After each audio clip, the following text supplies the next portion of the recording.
Hello, everyone. Welcome to the latest edition of Leadership Studio. My name is Hari, and I am the CEO and co-founder at NWORX. We are building the largest SaaS platform for professional development that's embedded into everyday work.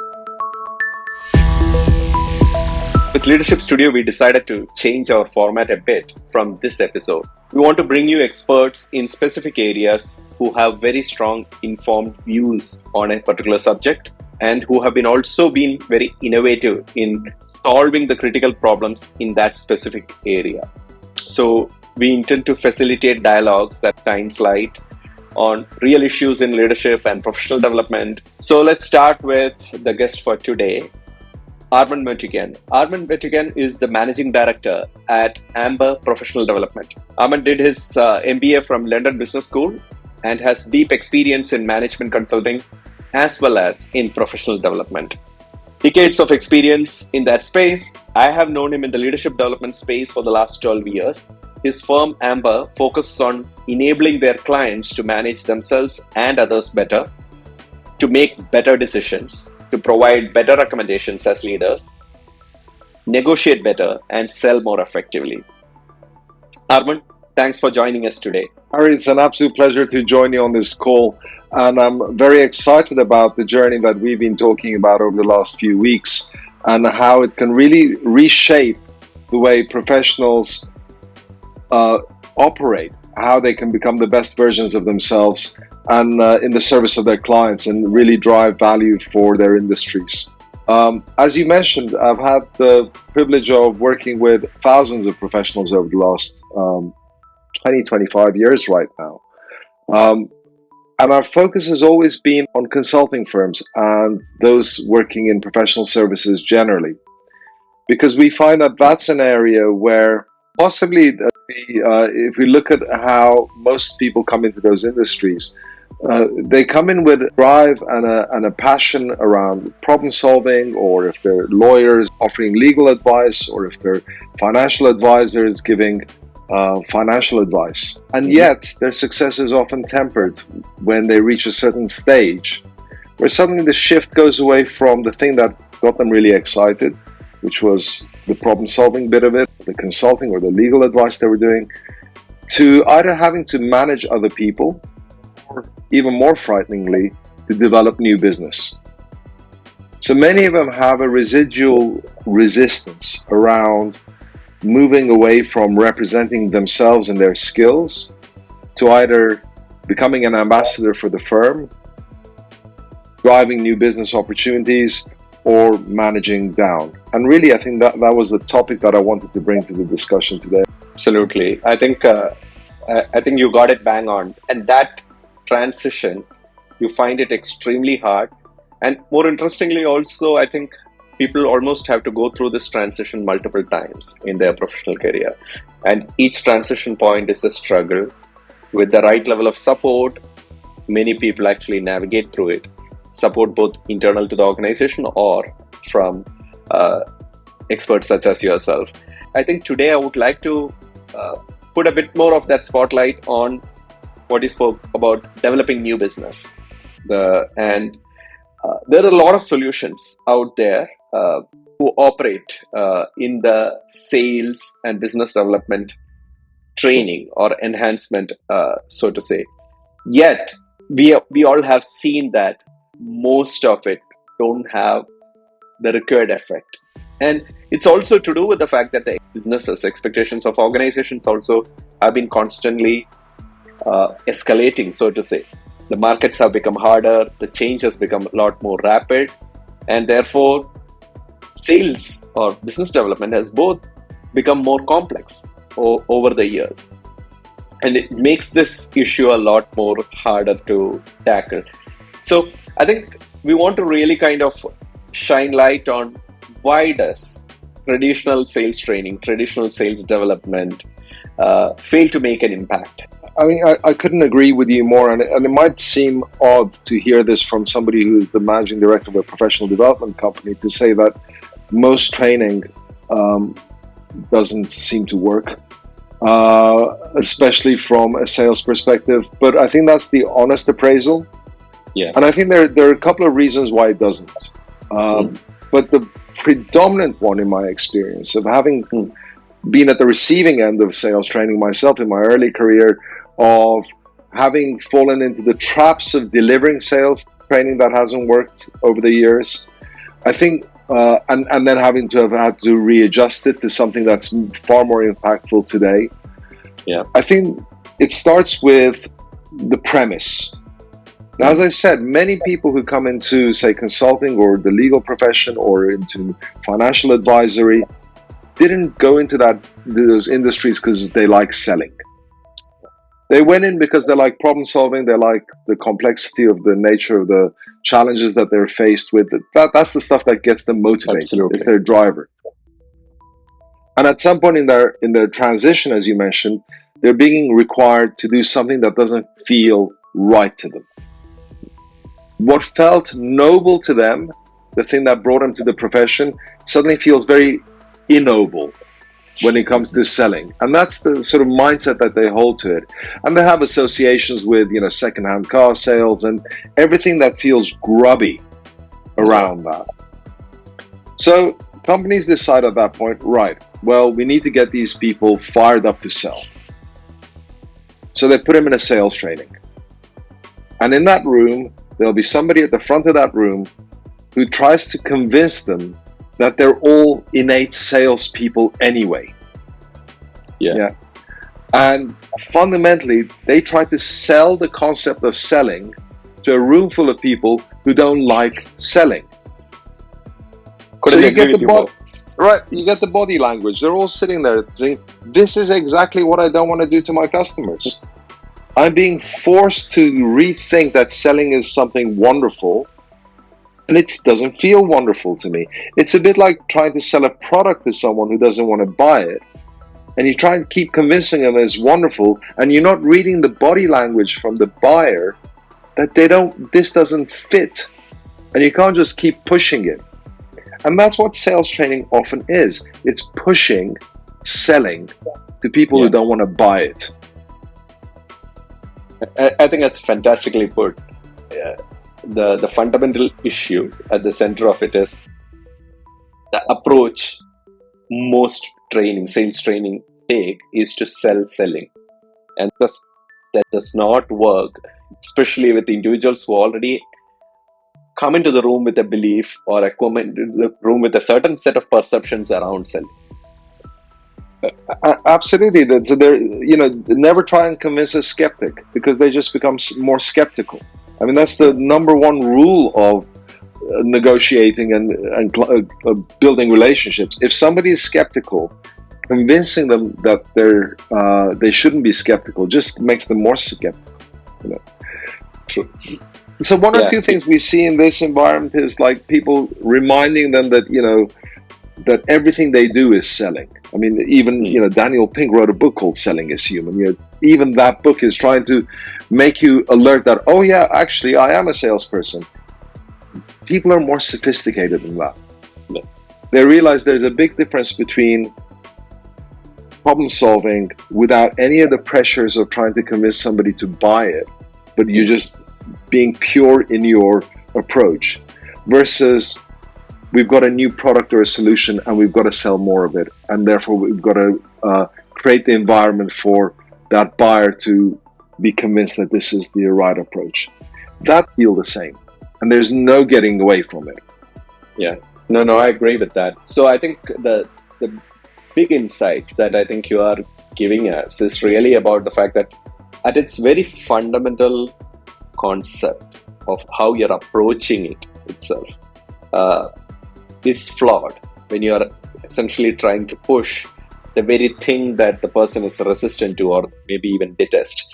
So, and what I have seen is there are so many different approaches in taking this concept. So you just spoke about the fact that people come into the room and there's somebody at the front of the stage, even though you might have meant it metaphorically, right?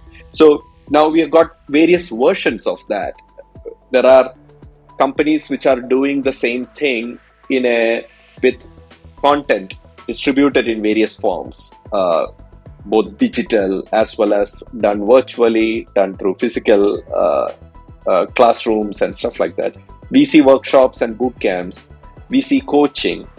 So, taking the same approach, people are almost distributing it or delivering it in various ways as well. What have you seen work and what has become really redundant, especially in today's age of remote work and hybrid work and all that stuff? So, a couple of really important points you've raised there. I think we still need to explore the premise, right? Are we pushing selling? I think that irrespective of the delivery mechanism, that needs to be still explored. And I'd like to talk a little bit about how we reframe the mindset around selling completely. Not by tricking people into thinking, actually selling is fine, but actually getting them to realize what it is that you do in professional services when you do sell. So I guess one of the things I'd start with, and especially with professional services, because it is different from selling products, is to take away a bit of pressure here. Because what we know is not just that sales training doesn't work, but selling doesn't work in professional services. If anybody feels sold to, if any senior executive feels as if the professional sitting in front of them is trying to push a solution, they're going to push back. It doesn't work. So in many ways, that skepticism with which people come into the room that says, I've got to be a pushy salesperson, is flawed because it's not going to work. So that's the good news for a start, right? Which means don't be something not noble. You know what just not to do. Yeah. Not just because it doesn't make you feel good, but who cares about that? The fact is, it won't work anyway. That's the main thing, right? So then the question arises, what works in that relationship with the buyer? Well, buyers have to buy things, right? Senior executives have to have problems fixed, and they might need to go external to be able to do that. And what we know is that the process of making a buying decision is a very complex one. So from a buyer's perspective, it is very difficult to choose who is a good provider, because all the providers say the same things. If you look at their PowerPoint slides, they all have experts, they're all client focused, they're all results driven, they all plot out these standard lines about why they're wonderful. But buyers get confused. So the role of the salesperson, in inverted commas, of the trusted advisor is really to facilitate the buying process. See it from purely the buyer's perspective. How is the buyer going to make a better and more informed choice around engaging a service that's going to help solve their fundamental problem? So in many ways, I don't talk about sales at all. I actually talk about biology, understanding the psychology of the buyer, and being just as noble as you were in problem solving to be able to help that buyer make a better choice. So that's very interesting. So biology, the psychology of buying, and the goal is to really see from the buyer's perspective and facilitate the process of buying. And so that's a complete reframing of how traditional sales training would look at things. So I would love to hear a bit more about what that biology entails. That would be fantastic. So what it entails, first and foremost, is for the audience in that room or on that Zoom call or on Teams call to let go of the notion that they have to sell, that they have to push. Now that's more complicated than we might think, because innately, whenever we're in that sales mode, we find it difficult to let go of our agenda. That's right. Because we think, well, if we let go of our agenda, no sale will take place. That's a flawed premise too. It's counterintuitive, but if we actually do let go of our agenda, we're more likely to create a connection with the buyer. We're more likely to listen to the nuances of what's being said so that we can respond better to what the requirement is. I always talk about the whole listening aspect of it, in that if you, I joke that if doctors were to listen the way sales professionals listen, we'd have a lot of dead patients. Yeah, because you know, because sales professionals listen very quickly. They're ready to jump to, okay, I got a little signal here. This is what I'm going to sell. I say, if a doctor were to listen to diagnoses at that sort of speed, yeah, or if they were to listen to symptoms at that sort of speed, they would misdiagnose all the time. Yeah, I would shudder at what would happen with that. Yeah. Right. So we've got to really think about what it takes for us from a mindset perspective to let go of our agenda, to suspend the need to filter the conversation over to what I can offer you as a solution, to withhold and become more patient and more curious in understanding more, because when we understand better, we are more likely to make a better connection. Absolutely. And maybe one last thing I want to say about this is that I always say that if you're going to your first meeting with a client, it's very common for the professional to think, right, what do I need to say to really get the customer to sit up and listen, to be really engaged? What's my pitch? What's the one line I can throw out there that's going to get them to sit up and listen? Think about not your one-line pitch, but how are you going to create the climate for them to sit up and talk to you? Right. Because that's what we need. We need them to feel like they can open up to us. Yeah. But often professionals go into meetings with 2 or 3 questions, like, what keeps you up at night? What are your 5 priorities? Yeah. And so on. And thinking that that's enough, but they haven't created the psychological safety for the client to say, okay, let me really reveal what my concerns are. It's brilliant, right? I think you're speaking about 2 major things. One is creating the climate to get the buyer to sit up and talk. Second, you're also thinking about, associated with the first one is really creating that conditions of psychological safety for them to really sit up and talk. And then when they talk, you have the ability to actively listen, and most importantly, listen while suspending this constant urge to jump into action, jump into pushing seemingly what is your agenda or seemingly whatever you are there to sell. Both requires tremendous skills. Both, while conceptually it might be easier or it might be okay for us to comprehend it, these things require skills. What's your take on that? I mean, how does one develop it, and how do you usually help people develop it? I think being mindful and creating enough of a vacuum in our own head, so that the constant noise and the pressures that we take into any meeting can be held back. Now, this has become even more critical digitally. If at least previously we had travel time between one meeting room to another, we would have time to decompress. Now, if we go from one Teams meeting straight back to another Teams meeting, we've got spillover from the last meeting. That's true. So we're not listening. We're not connecting. So a couple of things. The mindset has to be, the mindfulness and the mindset has to be right. So you need to build an air gap between meetings for a start. You also need to think about the critical first few minutes of how are you going to set the context that signals your intention. Are you signaling an intention of psychological safety, of a climate of discourse? Or are you signaling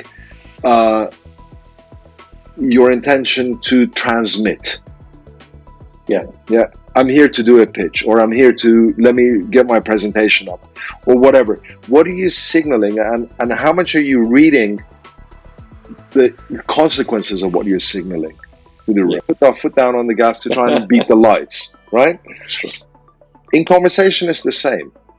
When they're sizing us up, there's a tendency for us to think, let me push a little bit harder. Let me show the next slide. Let me just, if you just let me explain for one more second, please. Or let me give you a discount. Maybe that'll make you sign the contract. Yeah, that's all when you got the amber light. That's a fantastic metaphor. I mean, that's really cool. We see that in negotiations. We see that in sales conversations. But I think the point you're making is adopt a mindset to create the right conditions. Be mindful through the conversation. Create air gaps between the critical conversations or meetings in a digital or a hybrid world. And also, early on in the conversation, set the context and very clearly signal your intent. And last, really listen for the consequences of what's being said, what's being signaled, so that you can adapt to it.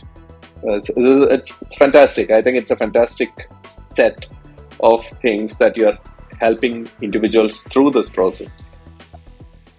And I think what I've realized is, I think once people understand this kind of a framework and are able to really work towards adopting this mindset, they automatically, and if they follow a certain kind of a process, they start to automatically improve the skills of carrying that conversation. And actually, that's another flaw with a lot of sales training, is that they put the skills before the mindset. They're going to say, right, this is active listening, 6-step process in active listening, right? These are the 18 types of questions you need to ask to do an icebreaker. But if we don't have the right mindset to approach that, those skills become irrelevant.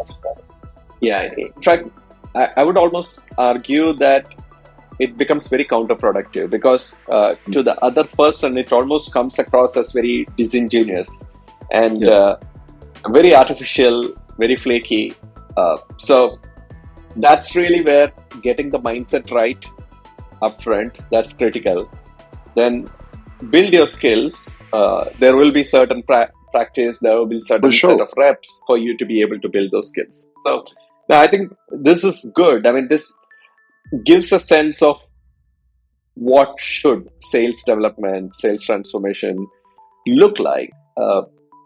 Now, just looking at this from a pragmatic standpoint and from a professional development standpoint, this kind of an approach, when you look to deliver it, today in professional development, there are so many ways people try to deliver the content. So one is obviously use various formats of content. People do that. People also think in terms of, should I do workshops? Should I do coaching? Or should I just do some webinars? Where is your head at? What's the right way to approach that? Well, I have to say, for 20 years, I would jump on a plane every week or 10 days and turn up to a 3-4 day workshop with a group of people in the room. And that was the nature of the interactions. Sometimes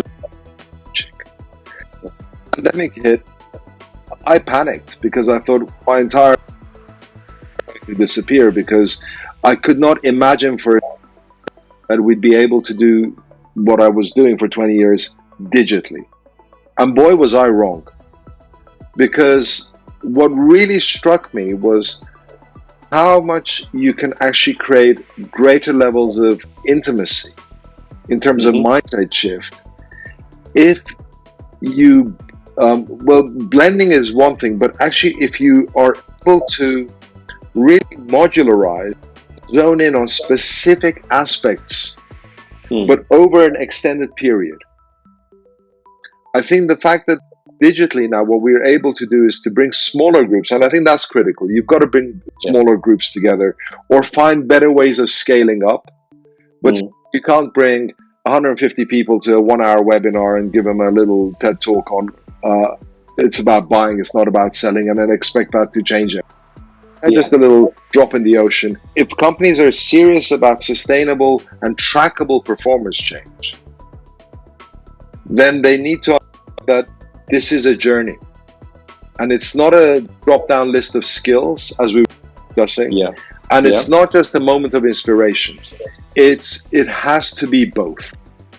And it has to be translated from inspiration to discipline.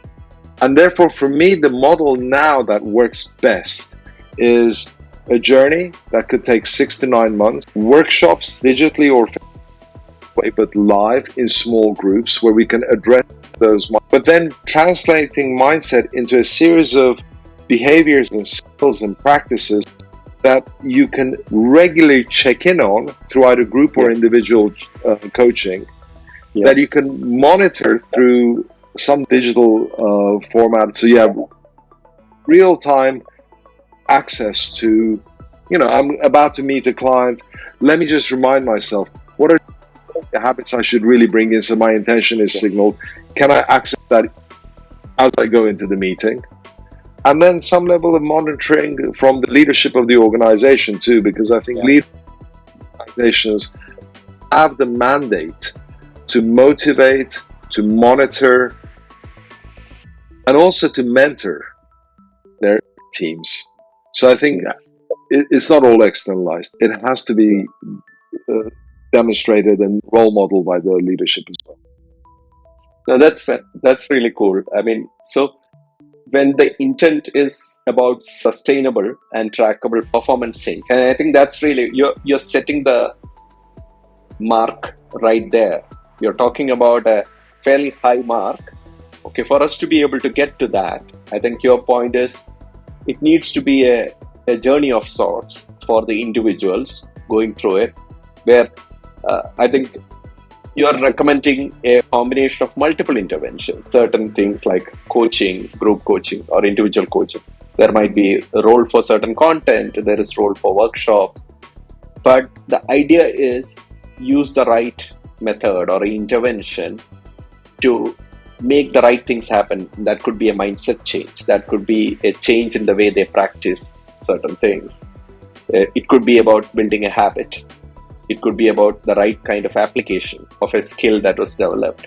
So I think what you're suggesting is a more complex but very comprehensive design that essentially is spaced out over several weeks or months for people to actually get to a very different level of performance from where they start off.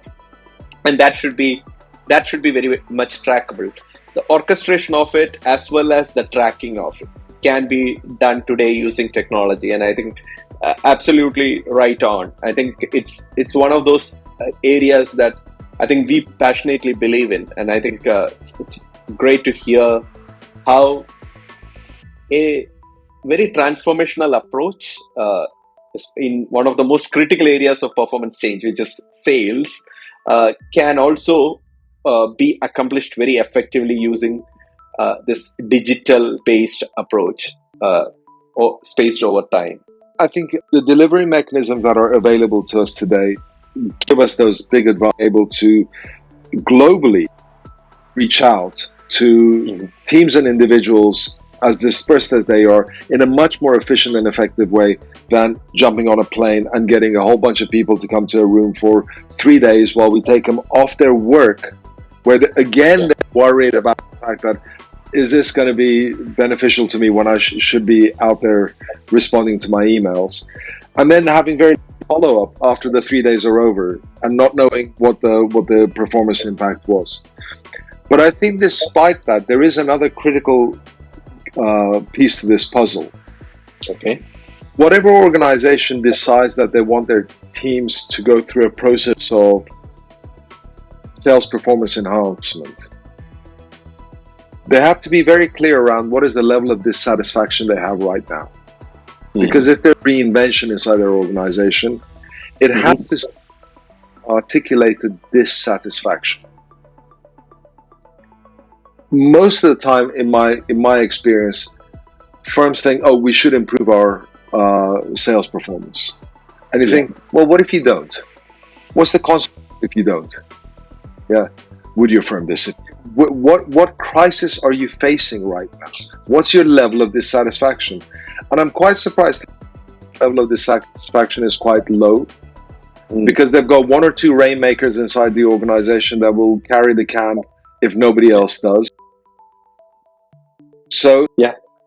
there is no real compelling motivation for people to change. Yeah, and that's a tough situation for people to be in, and that's where a lot of the intent kind of fails, and then downstream you just don't have effective performance change happening. So you got to really signal that cost of dissatisfaction or the cost of doing nothing upfront. I absolutely agree with you on that. And that's part of the coaching that we as professionals need to engage with. And I think that also means that we have to have a conversation not only with learning and development teams, but we have to have conversations with the business teams.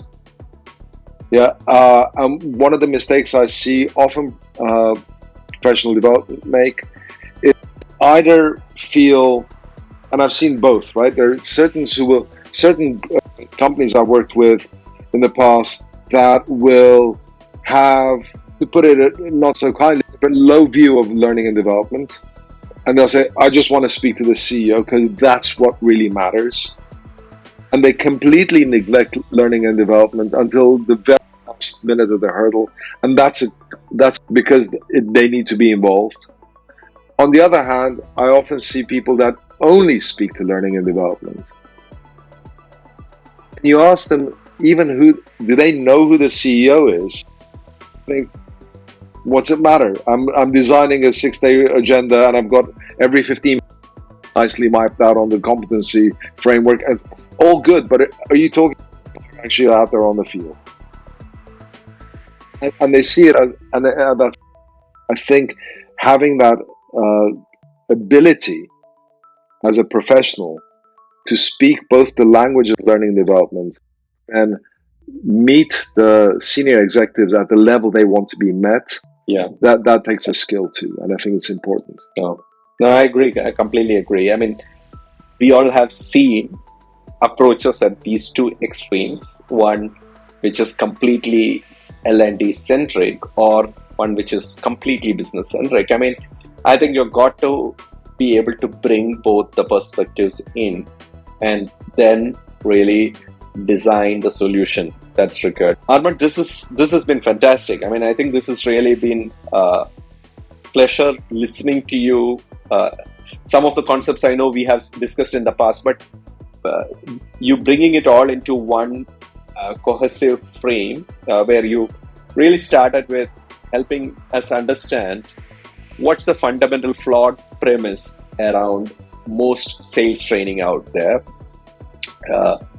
Your brilliant reframing around how to look at this from a buyer's perspective and the process itself as a facilitation of buying, and really understanding the psychology of buying. I think what you have coined the term biology. I think that's really fantastic. I think then you went on to speak quite a bit about what are the building blocks associated with that trackable and sustainable performance change. And then you also spoke about the delivery elements of it. You spoke about how it should be delivered spaced over as a journey, spaced over time as a journey, using multiple methods and multiple interventions that suit the specific change you're trying to bring about, whether that's a change in mindset, a change in skill set, a change in the way you practice, all of that. And last, I think you also spoke about how as service providers or experts, you should even approach it in a very balanced way, where you're considering both the perspective of the business and understanding the context, as well as taking the perspective of the L&D team, so that you have a very balanced approach when it comes to deploying the solution at any of the clients. Any final thoughts? Anything else you would like to add, Barbara? Yeah, that's a really good summary, and thank you for doing that. It also helped clarify my own thinking with this. I think the only other thing I would add to that is that sales performance goes beyond individual and team behaviors. It's also around the organizational infrastructure that. So very often firms that are very quarterly focused will Yeah. say, I want trusted advisors in my team. But then they don't align the KPIs inside their organizations to reinforce the behaviors. And causes even greater frustration because teams come out thinking, fantastic, I'm going to be a trusted advisor, and then the manager says, yes, but close the deal by tomorrow. Yeah. You know, so we've got those KPIs have got to be aligned with the behaviors that we're looking for. Absolutely agree. Performance change is what you typically hear about, but then the performance change and the desired behavior change and the KPIs or the OKRs or the SMART goals, whatever the language, the framework, or even the organizational culture, right? If culture. how does that all feed into what we're trying to do here? But Armand, this has been a fantastic session for us. Thank you. Great dialogue. Yeah, I think I think most of our listeners appreciate this. I would love to hear back from all of you guys who listen to this conversation. If you'd like to hear more, please write to us. If you'd like to hear about specific areas, please write to us that as well. But with this, we would like to sign off. Thank you so much for listening to us at Leadership Studios.